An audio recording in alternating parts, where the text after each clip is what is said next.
ਰਾਜਿੰਦਰ ਸਿੰਘ 80 ਸ਼ਬਦ ਕਿਤਾਬ ਵਿੱਚੋਂ para number 30 speed 85 be ready start. ਫਸਲਾਂ ਤੋਂ ਚੰਗਾ ਝਾੜ ਲੈਣ ਲਈ ਸਮੇਂ ਸਿਰ ਗੋਡੀ ਕਰਨਾ ਇੱਕ ਬਹੁਤ ਹੀ ਜ਼ਰੂਰੀ ਕੰਮ ਹੈ।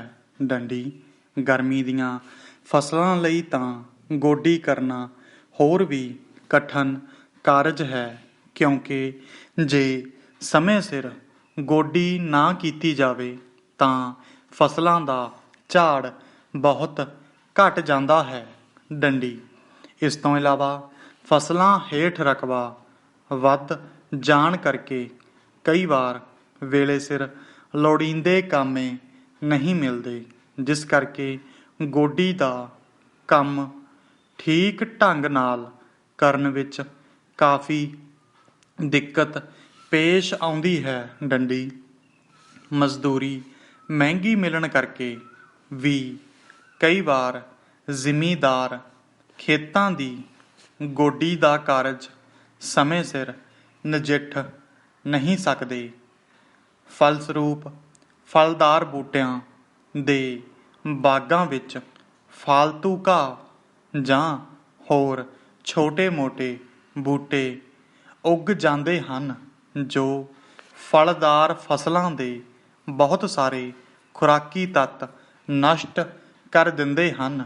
ਡੰਡੀ ਇਹ ਫਾਲਤੂ ਬੂਟੇ ਫਲਦਾਰ ਬੂਟਿਆਂ ਨੂੰ ਪਾਣੀ, ਹਵਾ ਅਤੇ ਰੋਸ਼ਨੀ ਦੇ ਪਹੁੰਚਣ ਵਿੱਚ ਵੀ ਰੁਕਾਵਟ ਦਾ ਕਾਰਨ ਬਣਦੇ ਹਨ। ਡੰਡੀ ਇਸ ਨਾਲ ਫਸਲਾਂ ਦਾ ਝਾੜ ਘਟ ਜਾਂਦਾ ਹੈ ਅਤੇ ਉਹਨਾਂ ਦੇ ਖੁਰਾਕੀ ਅੰਸ਼ਾਂ 'ਤੇ ਪ੍ਰਤੀਕੂਲ ਪ੍ਰਭਾਵ ਪੈਂਦਾ ਹੈ। ਡੰਡੀ ਪੈਰਾ ਚੇਂਜ ਇਹ ਫਾਲਤੂ ਬੂਟੇ, ਜਿਨ੍ਹਾਂ ਨੂੰ ਨਦੀਨ ਵੀ ਕਿਹਾ ਜਾਂਦਾ ਹੈ, ਫਲਦਾਰ ਬੂਟਿਆਂ ਦੀ ਹੀ ਖੁਰਾਕ ਖਾਂਦੇ ਹਨ। ਡੰਡੀ ਜੇ ਇਹਨਾਂ ਦੀ ਸਮੇਂ ਸਿਰ ਰੋਕਥਾਮ ਨਾ ਕੀਤੀ ਜਾਵੇ ਤਾਂ ਬਾਗਾਂ ਦੀ ਹਾਲਤ ਖਰਾਬ ਹੋ ਸਕਦੀ ਹੈ ਅਤੇ ਇਹਨਾਂ ਤੋਂ ਵਧੇਰੇ ਝਾੜ ਨਹੀਂ ਲਿਆ ਜਾ ਸਕਦਾ।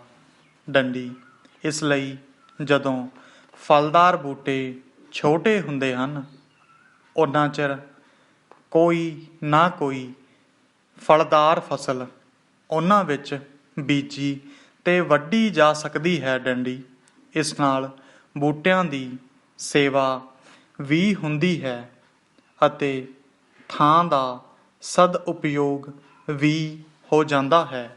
ਪਰ ਜਦੋਂ ਬੂਟੇ ਵੱਡੇ ਹੋ ਜਾਂਦੇ ਹਨ, ਉਦੋਂ ਕੋਈ ਵੀ ਫਸਲ ਬਾਗ ਵਿੱਚ ਬੀਜਣ ਦੀ ਸਿਫਾਰਸ਼ ਨਹੀਂ ਕੀਤੀ ਜਾਂਦੀ, ਕਿਉਂਕਿ ਹੋਰ ਫਾਲਤੂ ਬੂਟਿਆਂ ਦੇ ਉੱਗਣ ਨਾਲ ਫਲਦਾਰ ਫਸਲਾਂ ਨਸ਼ਟ ਹੋ ਸਕਦੀਆਂ ਹਨ। ਡੰਡੀ ਹਾਂ, ਨਦੀਨਨਾਸ਼ਕ ਦਵਾਈਆਂ ਦਾ ਸਮੇਂ ਸਿਰ ਪ੍ਰਯੋਗ ਕਰਨ ਨਾਲ ਇਹਨਾਂ ਨੂੰ ਨਾਸ ਹੋਣ ਤੋਂ ਬਚਾਇਆ ਜਾ ਸਕਦਾ ਹੈ। ਡੰਡੀ ਪੈਰਾ ਚੇਂਜ ਸਾਇੰਸ ਦੀ ਬਦੌਲਤ ਨਾਲ ਕਈ ਅਜਿਹੀਆਂ ਦਵਾਈਆਂ ਵੀ ਹੋਂਦ ਵਿੱਚ ਆ ਗਈਆਂ ਹਨ, ਜਿਨ੍ਹਾਂ ਦੇ ਯੋਗ ਪ੍ਰਯੋਗ ਨਾਲ ਫਸਲਾਂ ਨੂੰ ਬਿਨਾਂ ਨੁਕਸਾਨ ਪਹੁੰਚਾਇਆ ਇਹਨਾਂ ਨਦੀਨਾਂ ਨੂੰ ਸਮਾਪਤ ਕੀਤਾ ਜਾ ਸਕਦਾ ਹੈ।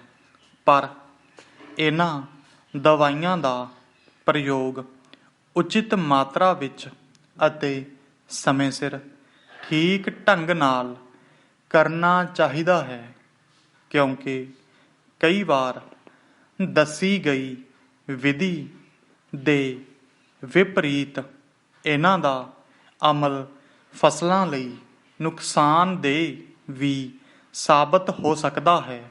ਡੰਡੀ ਇਸ ਲਈ ਨਿਸ਼ਕਰਸ਼ ਰੂਪ ਵਿੱਚ ਲਿਖਿਆ ਜਾਂਦਾ ਹੈ ਕਿ ਦਵਾਈਆਂ ਦੀ ਠੀਕ ਵਰਤੋਂ ਨਾਲ ਨਦੀਨਾਂ 'ਤੇ ਕਾਬੂ ਪਾ ਕੇ ਫਸਲਾਂ ਤੋਂ ਹੋਰ ਵੱਧ ਝਾੜ ਲਿਆ ਜਾ ਸਕਦਾ ਹੈ। ਡੰਡੀ ਸਟਾਪ।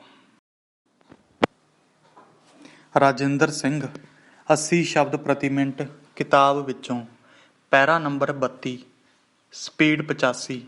B ready start. ਇਸ ਪਬਲਿਕ ਨੋਟਿਸ ਰਾਹੀਂ ਸੂਚਿਤ ਕੀਤਾ ਜਾਂਦਾ ਹੈ ਕਿ ਨਹਿਰੀ ਵਿਭਾਗ ਵਿੱਚ ਕੰਮ ਕਰਦਾ ਕਲਰਕ ਸ੍ਰੀ ਬਲਬੀਰ ਸਿੰਘ ਪਿਛਲੇ ਸਾਲ ਤੋਂ ਆਗਿਆ ਡਿਊਟੀ ਤੋਂ ਗੈਰ ਹਾਜ਼ਰ ਹੈ। ਡੰਡੀ ਉਸ ਵੱਲੋਂ ਛੁੱਟੀ ਵਿੱਚ ਵਾਧੇ ਬਾਰੇ ਦਿੱਤੀਆਂ ਦਰਖਾਸਤਾਂ ਦੇ ਸਨਮੁਖ ਉਸ ਨੂੰ ਦਫ਼ਤਰ ਹਾਜ਼ਰ ਹੋਣ ਦੀ ਹਦਾਇਤ ਕਰਦੇ ਹੋਏ ਸਪਸ਼ਟ ਕਰ ਦਿੱਤਾ ਗਿਆ ਸੀ ਕਿ ਜੇਕਰ ਉਹ ਆਪਣੀ ਡਿਊਟੀ 'ਤੇ ਹਾਜ਼ਰ ਨਹੀਂ ਹੁੰਦਾ ਤਾਂ ਉਸ ਨੂੰ ਬਿਨਾਂ ਆਗਿਆ ਗੈਰ ਹਾਜ਼ਰ ਕਰਾਰ ਦੇ ਦਿੱਤਾ ਜਾਵੇਗਾ ਅਤੇ ਉਸ ਵਿਰੁੱਧ ਨਿਯਮਾਂ ਅਨੁਸਾਰ ਅਨੁਸ਼ਾਸਨੀ ਕਾਰਵਾਈ ਵੀ ਕੀਤੀ ਜਾਵੇਗੀ। ਡੰਡੀ ਇਸ ਦੇ ਬਾਵਜੂਦ ਉਹ ਆਪਣੀ ਡਿਊਟੀ 'ਤੇ ਨਹੀਂ ਪਹੁੰਚਿਆ। ਡੰਡੀ ਪੈਰਾ ਚੇਂਜ ਉਸ ਨੂੰ ਨਿਯਮਾਂ ਅਧੀਨ ਦੋਸ਼ ਸੂਚੀ ਜਾਰੀ ਕੀਤੀ ਗਈ ਅਤੇ ਉਸ ਦੀ ਇੱਕ ਕਾਪੀ ਉਸ ਦੇ ਘਰ ਦੇ ਪਤੇ 'ਤੇ ਭੇਜੀ ਗਈ, ਜੋ ਕਿ ਡਾਕ ਵਿਭਾਗ ਵੱਲੋਂ ਇਸ ਕਥਨ ਨਾਲ ਵਾਪਸ ਪ੍ਰਾਪਤ ਹੋਈ ਹੈ ਕਿ ਸੰਬੰਧਿਤ ਵਿਅਕਤੀ ਘਰ ਨਹੀਂ ਮਿਲਦਾ। ਡੰਡੀ ਅਜਿਹੀ ਸਥਿਤੀ ਵਿੱਚ ਦੋਸ਼ ਸੂਚੀ ਦੀ ਇੱਕ ਕਾਪੀ ਕਰਮਚਾਰੀ ਦੇ ਘਰ ਦੇ ਦਰਵਾਜ਼ੇ 'ਤੇ ਵੀ ਚਿਪਕਾ ਦਿੱਤੀ ਗਈ, ਪਰ ਜਦੋਂ ਕਰਮਚਾਰੀ ਵੱਲੋਂ ਇਸ ਦਾ ਵੀ ਕੋਈ ਉੱਤਰ ਨਾ ਦਿੱਤਾ ਗਿਆ ਤਾਂ ਉਸ ਵਿਰੁੱਧ ਲਗਾਏ ਗਏ ਦੋਸ਼ਾਂ ਦੀ ਪੜਤਾਲ ਕਰਵਾਉਣ ਲਈ ਪੜਤਾਲੀਆ ਅਫਸਰ ਨਿਯੁਕਤ ਕੀਤਾ ਗਿਆ, ਜਿਸਨੇ ਆਪਣੀ ਰਿਪੋਰਟ ਵਿੱਚ ਉਸ ਵਿਰੁੱਧ ਲਗਾਏ ਗਏ ਦੋਸ਼ਾਂ ਨੂੰ ਸਹੀ ਪਾਇਆ। ਡੰਡੀ ਪੈਰਾ ਚੇਂਜ ਅਚਾਨਕ ਪਿਛਲੇ ਮਹੀਨੇ ਦੀ 4 ਤਾਰੀਖ ਨੂੰ ਦੋਸ਼ੀ ਕਰਮਚਾਰੀ ਨੇ ਆਪਣੀ ਡਿਊਟੀ 'ਤੇ ਹਾਜ਼ਰ ਹੋ ਕੇ ਇਹ ਲਿਖਤੀ ਬਿਆਨ ਦਿੱਤਾ ਕਿ ਹੁਣ ਉਸ ਦੀ ਸਿਹਤ ਠੀਕ ਹੈ ਅਤੇ ਉਸ ਦੇ ਘਰੇਲੂ ਕੰਮ ਵੀ ਲਗਭਗ ਮੁਕੰਮਲ ਹੋ ਗਏ ਹਨ। ਇਸ ਲਈ ਭਵਿੱਖ ਵਿੱਚ ਉਹ ਬਾਕਾਇਦਗੀ ਨਾਲ ਆਪਣੀ ਡਿਊਟੀ ਨਿਭਾਏਗਾ, ਪਰੰਤੂ ਕਰਮਚਾਰੀ ਮੁੜ ਪਿਛਲੇ ਮਹੀਨੇ ਦੀ 15 ਤਾਰੀਖ ਤੋਂ ਆਪਣੀ ਡਿਊਟੀ ਤੋਂ ਨਿਰੰਤਰ ਗੈਰ ਹਾਜ਼ਰ ਹੈ। ਡੰਡੀ ਇਸ ਸਮੇਂ ਦੌਰਾਨ ਵੀ ਉਸ ਨੂੰ ਪੂਰੇ ਮੌਕੇ ਦਿੱਤੇ ਗਏ, ਪਰ ਉਸਨੇ ਇਸ ਸੰਬੰਧੀ ਨਾ ਕੋਈ ਜਵਾਬ ਭੇਜਿਆ ਹੈ ਅਤੇ ਨਾ ਹੀ ਪੜਤਾਲੀਆ ਅਫਸਰ ਸਾਹਮਣੇ ਪੇਸ਼ ਹੋਇਆ ਹੈ। ਡੰਡੀ ਸਥਿਤੀ ਨੂੰ ਦੇਖਦਿਆਂ ਹੋਇਆਂ ਅਖਬਾਰਾਂ ਵਿੱਚ ਵੀ ਪਬਲਿਕ ਨੋਟਿਸ ਦਿੱਤਾ ਗਿਆ ਅਤੇ ਕਰਮਚਾਰੀ ਨੂੰ ਵੀ ਰਜਿਸਟਰਡ ਪੱਤਰ ਰਾਹੀਂ ਹਾਜ਼ਰ ਹੋਣ ਦੀ ਹਦਾਇਤ ਕੀਤੀ ਗਈ। ਡੰਡੀ ਇਸ ਵਾਰੀ ਵੀ